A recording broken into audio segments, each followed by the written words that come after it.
All right, we're talking about I Want to Hold Your Hand from the Beatles, right? So as you practice this song, there are a lot of chord changes, right? So, tell you,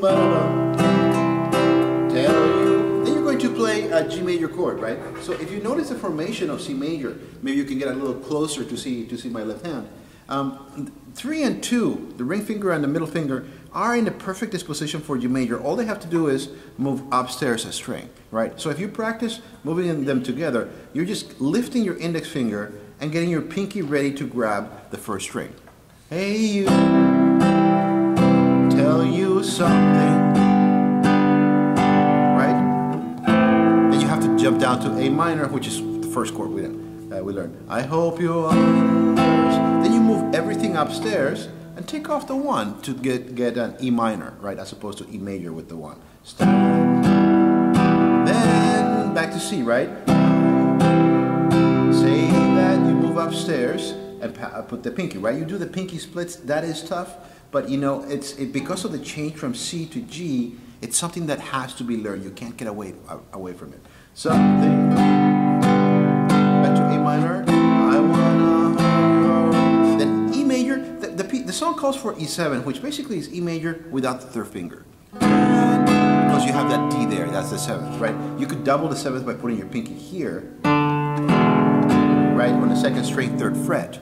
But it's not that necessary. And then here comes the F major chord, right? As you're learning the piece and you're learning how to deal with bar chords, I suggest that you do the 1, 2, 3 version of the F. 1, 2, 3. 2nd string, 3rd string, 4th string. Then collapse your index so you grab 2 strings. I want to, and then look at the disposition again of 3 and 2, right? So that's for F, this is for C, that is for G, right? So you can almost play La Bamba with that. I want to, but then you jump from the 3rd floor all the way to the penthouse, right? I wanna hold your, and then you come down to the middle floor, C major, right? So F, I want to hold your hand.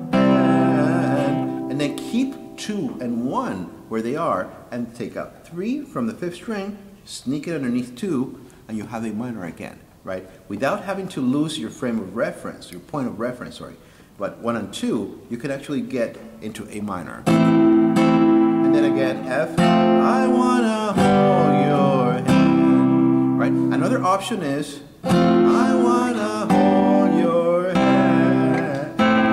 So then this makes it easier here. I want to scoot over 2 frets, you're on G, but then you have to jump all the way over here for C. Right, from 3rd position E to 1st position C. So that makes it a little bit difficult later, right? So you have to pick your battle. Where is it that you want to do this? Now, as we're getting close to the test, those are acceptable options. If you see that none of this is working, you can actually do the super simple version of G.